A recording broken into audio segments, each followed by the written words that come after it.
안녕하세요. 매일 새로운 사연을 전하는 읽어주는 사연 라디오입니다. 구독과 좋아요, 많은 공유 부탁드립니다. 오늘의 사연 시작하겠습니다.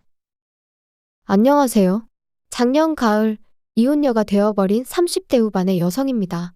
소름 끼치는 남편과 더는 한 이불을 덮고 살 자신이 없어서 뒤도 안 돌아보고 도망치듯 이혼했어요.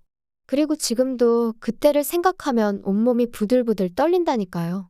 제가 사람 보는 눈이 없어도 너무 없었던 탓이겠지만 남편과 저는 일적으로 처음 알게 되었어요. 일단 제 직업은 방송국 PD로 제 입으로 말하기는 조금 남사스럽지만 나름대로 잘 나가는 편입니다. 반면 남편은 작은 광고회사에서 일하던 사람으로 유명세 같은 건 전혀 없는 사람이었어요. 그리고 처음 현장에서 마주쳤을 때는 솔직히 말 한마디 섞을 이유가 없기도 했는데 그 이유가 한 공간에 있었다 뿐이지 아예 업무 자체가 달랐거든요. 하지만 어쩌다 보니 또 한 번 같이 일할 기회가 생겼고 그때는 남편이 먼저 와서 아는 체를 하대요? 그런데 사실 그렇게 받는 인사도 저에겐 특별한 일은 아니었어요. 방송국에선 제가 나름대로 알려진 사람이었고, 그래서 저는 상대를 몰라도 상대 쪽에선 저를 아는 경우가 자주 있었으니까요. 아무튼, 나름대로 반갑다고 아는 체를 하는 남편이 스치듯 제 기억 속에서 떠올랐고, 그래서 저도 그때 그분이시냐 하곤 가볍게 인사를 나눴습니다. 그리고 그땐 그 인사로 남편과 제가 그토록 가까워질 줄은 상상도 못했죠. 몇 번의 가벼운 대화가 오갔던 어느 날, 남편은 자기도 언젠가 저처럼 방송국에서 일하고 싶다며 저더러 자기한테 조언 같은 걸 좀 해줄 수 없겠냐 하더라고요. 하지만 제 입장에선 남편 같은 사람이 처음이 아니었고, 솔직히 매번 그런 사람들을 상대해주기도 보통 일은 아니었지요. 그래서 처음엔 최대한 돌려서 거절을 했습니다. 그래도 혹시나 제가 자기를 무시했다거나 그런 쓸데없는 오해는 사고 싶지 않았으니 무척 조심스러웠고요. 그런데 어째서인지 남편은 조금도 포기하는 기색을 보이지 않는 거예요. 그렇다고 저를 귀찮게 한 것은 아니지만 아무튼 그런 남편의 당돌한 모습에 저도 뭐랄까 한마디로 호기심이 생겼죠. 잊고 지내던 제 열정을 남편에게서 발견한 것 같은 기분도 들었고 그래서 결국 2달 만에 사적인 만남을 갖게 되었고요. 시작까지 시간이 좀 걸렸을 뿐 저희의 관계는 급속도로 발전해 나가기 시작했습니다. 남편은 매사 의욕이 넘치는 사람이었고 저는 그런 남편의 적극적인 태도가 나이를 떠나 배울 만한 점이라고 생각했어요. 참고로 남편은 저보다 3살이 어렸지만 연애할 때만 하더라도 나이와 상관없이 참으로 어른스럽다는 생각을 몇 번이나 하게 만들더군요. 그래서 남편이 결혼하자며 프로포즈를 해왔을 때도 제가 믿고 존경할 수 있는 남편이 되어줄 거라 믿었죠. 그래서 큰 고민 없이 하겠다 했고요. 그런데 솔직히 시댁에서 반대를 할 줄은 몰랐습니다. 시부모님께서는 제가 홀어머니와 단둘이 산다는 점, 그리고 당신들 아들보다 나이가 많다는 게 마음에 들지 않는다며 대놓고 심지어 저를 문전박대하셨죠. 전 솔직히 홀어머니와 둘이 사는 게 왜 제 흠인 거며 제 나이 또한 문제라고 생각하지 않았어요. 아버지가 돌아가셨으니 홀어머니와 단둘이 사는 건 당연한 거 아닌가요? 그러면 저희 어머니가 재혼이라도 하셨어야 한다는 건지. 그리고 나이 차이도 남자가 몇 살이고 많은 건 별 문제가 되지 않는 세상인데 제가 겨우 3살 많다는 이유로 양심이 있네 없네 소리까지 들어야 한다는 게 너무 자존심도 상하고 모욕적이더라고요. 그래서 남편에게 헤어지자 했습니다. 이런 소리까지 들어가면서 당신이랑 결혼하고 싶지 않다면서 말이죠. 그런데 남편이 자기는 저 없이는 안 된다며 자기는 이 세상에 미련 없다. 솔직히 돌이켜 생각해보면 웃기지도 않는 소리인데 가볍게 무시해버렸으면 될 것을 매정하게 뿌리치질 못했어요. 그리고 무엇보다 남편이 자기만 믿고 따라오라는데 그 말이 왜 그렇게 눈물이 나던지. 그래서 결국 시댁과 반년 정도 부딪힌 끝에 부부의 연을 맺을 수 있었습니다. 결혼할 때 남편은 사회생활을 시작한 지 몇 년 되지 않아 모아둔 돈이 많이 없었어요. 그리고 시댁에서는 반대하는 결혼을 강행하는 저희한테는 한 푼도 보태줄 수 없다시대요. 그래서 결국 남편은 3천만 원을 가지고 온 게 전부였지요. 반면에 저는 제가 모아둔 돈도 넉넉했고 어머니가 해주신 재산도 꽤 있었습니다. 제 명의로 된 월세를 받는 상가도 있었고요. 그리고 전 어리석게도 이런 경제적 능력을 바탕으로 시댁으로부터 인정을 받고 싶었어요. 그래서 제가 거의 일방적으로 해가는 결혼이었는데도 아무런 불만을 갖지 않았죠. 제가 원래 어디 가서 계산 못한다 소리를 듣는 사람이 아닌데 그땐 눈에 뭐가 씌이기라도 했던 건지 참으로 어리석었네요. 한편 나름대로의 난관을 극복하고 꾸리게 된 가정이었기에 앞에는 오로지 꽃길만 있을 줄 알았습니다. 연애할 때 큰 소리 난 일이 없었으니 결혼 생활도 비슷할 줄로만 알았죠. 하지만 결론부터 이야기하자면 그건 순전히 제 착각이었어요. 많은 일들이 있었지만 남편이 제 이름을 팔고 다녀서 저를 너무 힘들게 했거든요. 본인인 저마저도 금시초문인 이야기를 흘리고 다녀서 이따금씩 저를 좀 아는 사람들은 너가 정말 그런 말을 했냐며 확인을 해오기도 했는데 그때마다 제가 느꼈던 그 곤혹스러움이란 이루 말을 할 수가 없었네요. 도대체 왜 그래? 왜 내가 하지도 않은 말을 하고 다니는 거야? 사람이 말하다 보면 실수할 수도 있는 거지. 그렇다고 이렇게 화를 낼 건 또 뭐야? 사람들이 자꾸 오해하잖아. 그리고 이 바닥에서 평판이 얼마나 중요한지 몰라? 야, 너 지금 내가 너보다 어리다고 가르치는 거야? 넌 내가 잘 되는 게 싫지? 네 그늘 아래 두려고 그러는 거지? 진짜 짜증난다. 연애할 땐 매사 자신감이 넘치는 사람이라서 이런 식으로 다툼을 하게 될 줄은 몰랐어요. 정말이지 나중엔 말 몇 마디만 나눠도 열이 뻗칠 만큼 화가 날 지경이었죠. 지금 생각해보면 자격지심이라도 있었던 건지 차라리 솔직하게 나 이런저런 일로 힘들다 하고 도움을 구했다면 저는 조금도 주저하지 않고 남편을 도왔을 겁니다. 아무튼 저는 남편의 그런 모습에 하루가 다르게 지쳐갔고 실망할 수밖에 없었죠. 하지만 틀어진 부부 사이에도 불구하고 저는 저 나름대로 남편의 가족들 그러니까 시댁 식구들에게 최선을 다했어요.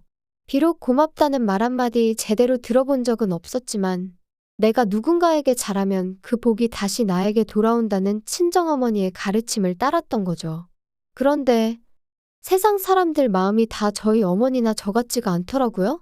결혼한 지 만으로 2년 차가 되던 무렵부터 친정어머니 건강이 조금씩 나빠져가는 듯했어요. 반면에 저는 일거리가 넘쳐나서 일주일 내내 쉬는 날 하루도 내기가 어려운 상황이었죠. 그래서 남편에게 두세 차례 친정어머니를 모시고 병원에 가달라고 한 적이 있어요. 저도 남편이 바빴을 때 제가 남편을 대신해 시부모님을 모시고 병원을 다닌 적도 있었고 심지어 아버님이 수술을 하셨을 때는 꼬박 이틀을 곁에서 지샌 적도 있었으니 우리 부부 사이가 좋고 나쁜 걸 떠나 그 정도 부탁은 당연히 할 수 있다고 생각했거든요. 그런데 남편의 반응은 정말 차갑기 그지없었습니다. 지금도 잊혀지지 않아요. 내가 왜? 당신 어머니잖아. 요새 여자들은 효도는 셀프로 하는 거 좋아한다던데. 넌 왜 그래? 무슨 말을 그렇게 해? 내가 그동안 시부모님한테 어떻게 했는데? 내가 그러라고 시켰냐? 너 좋아서 한 걸 가지고 왜 나한테 그래? 그러니까 하기 싫으면 하지 마? 그 말 한마디에 오만 정이 다 떨어졌죠. 그래서 딱 그때부터 저도 시댁에 해드리던 모든 지원을 중단했어요. 그리고 그 안에는 경제적인 지원도 포함되어 있었고요. 부부 사이의 생활비도 그 무렵부터 칼같이 계산하기 시작했네요. 더는 남편에게 10원짜리 하나 쓰기도 아까울 만큼 남편이 미웠으니까요. 그리고 이렇게 무의미한 결혼 생활을 계속 이어가야 하나 차라리 지금이라도 헤어지자고 할까? 그런 생각이 들던 무렵 친정어머니께서 쓰러지셨습니다. 병원 말로는 신경성으로 달리 손 써볼 방법도 마땅치 않고 이런 식이라면 어머니가 1년이나 버티실 수 있을지 모르겠다고 했어요. 말 그대로 사형 선고나 다름이 없었죠. 저도 어머니도 몇 날 며칠 서로 말 한마디 쉽게 하지 못하고 눈물만 흘렸습니다. 그리고 상황이 그렇다 보니 이혼이니 뭐 그런 건 생각할 겨를도 없었어요. 남편도 남편대로 그때만큼은 저나 어머니에게 나름대로 신경을 쓰려고 하는 게 보이기도 했고요.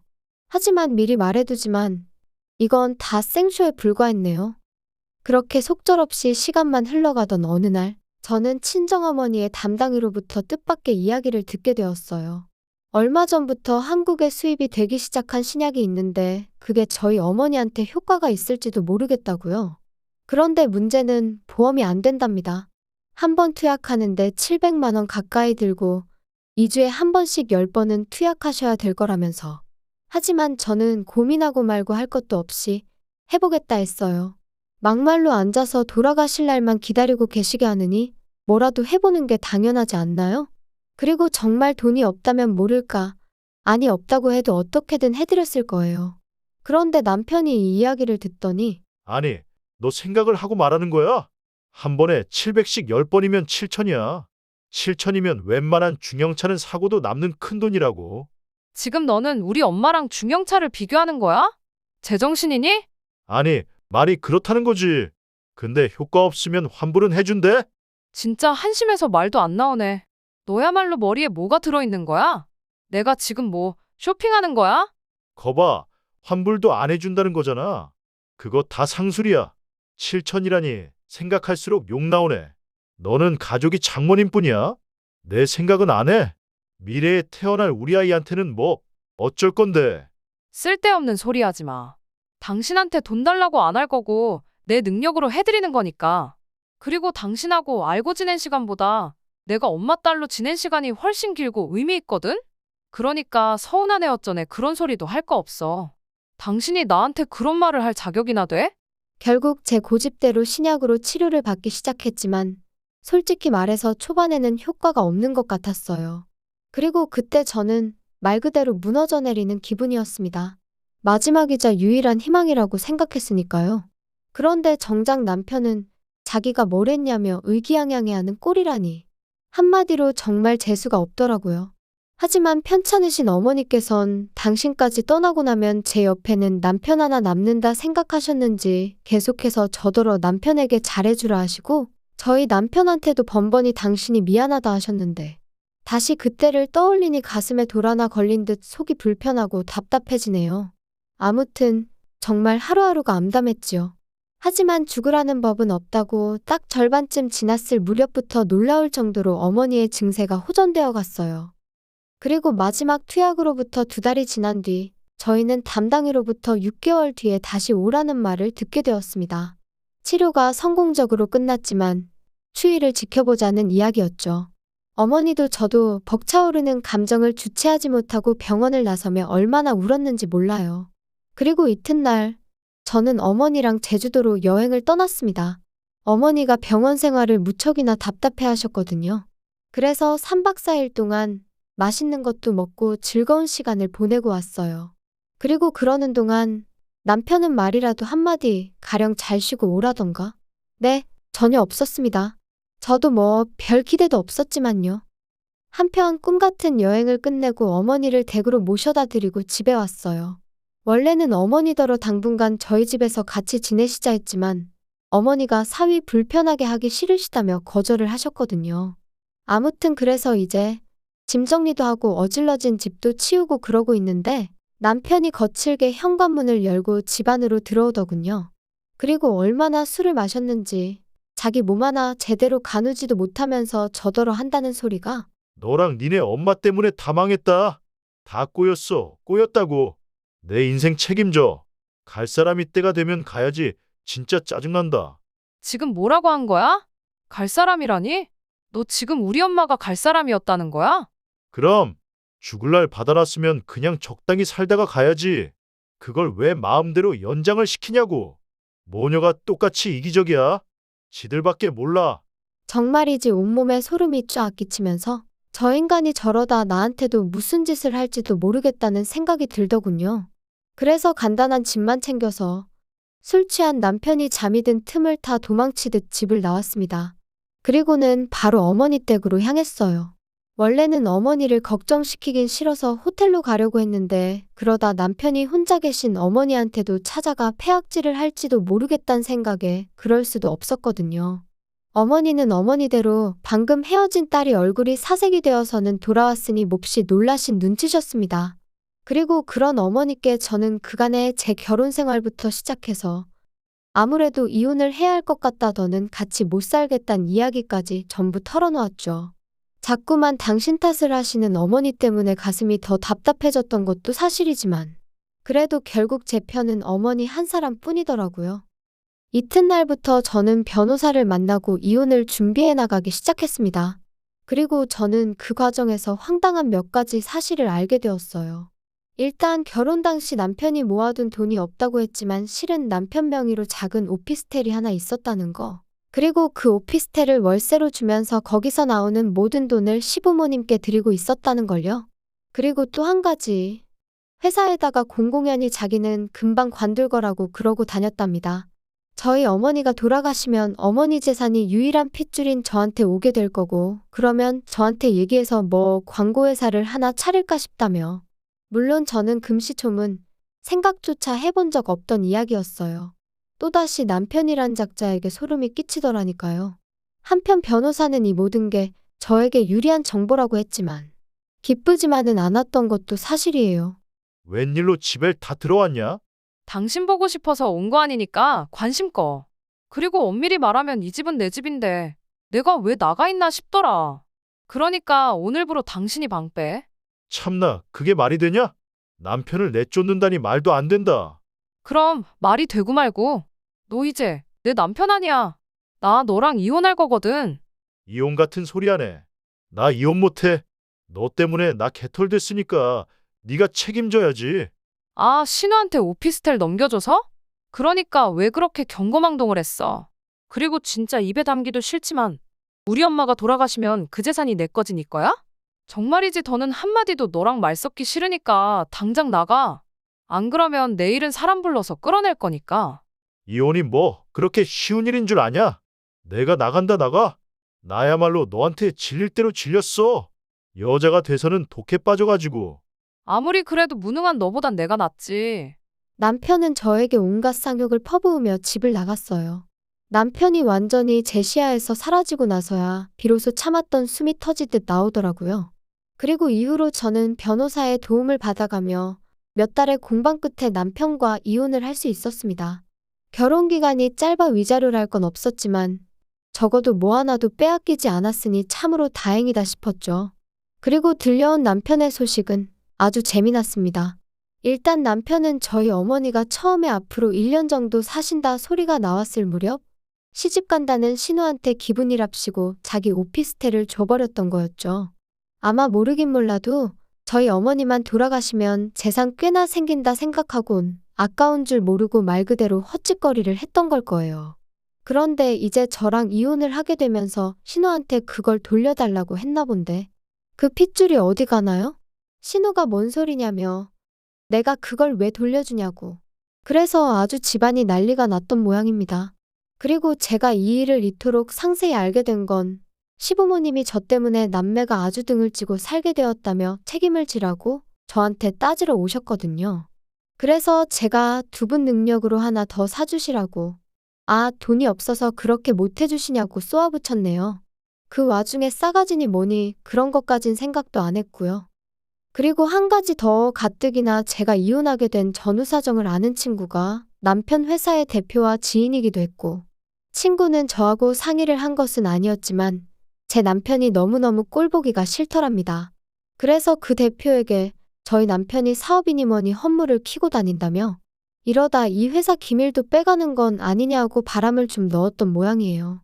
그리고 그러자 대표도 그렇지 않아도 그 직원 때문에 다른 직원들 불만이 이만저만이 아니었다면서 결국 해고시켰답니다. 팀워크도 부족하고 불성실하고 뭐 아주 틀린 말도 아니었으니 남편도 제대로 한마디 반박도 못해보고 쫓겨나듯 나왔나 봐요. 저더러 네가 꾸민 짓이냐 그러고는 연락이 왔었는데 그때만 해도 저는 아무것도 몰랐던 때라서 이 인간이 뭔 소리를 하는 건가 싶었는데 비하인드 스토리를 알고 나니 정말 웃겨서 한참을 웃었다니까요. 아무리 돈 앞에 장사 없다지만 그래도 한때는 정말 저 하나만 있으면 된다고 눈물 콧물까지 짜대던 인간이었는데 이런 걸 보면 사랑이란 게 참으로 간사한가 싶기도 하고 그저 제가 옥석을 가려내지 못해서 이런 일을 겪은 건지 정말 사랑이란 건 믿기 어려운 것인지 여러 가지로 생각을 하게 되네요. 부디 여러분은 저와 같은 실수는 하지 않으셨으면 좋겠습니다. 평생을 의지하고 소중히 아껴줄 상대를 만난다는 거 저 한 번만 더 기대하고 기다려봐도 될까요? 따뜻해지는 이 계절처럼 제 마음에도 훈풍이 불어오길 기다려봅니다. 들어주셔서 감사해요.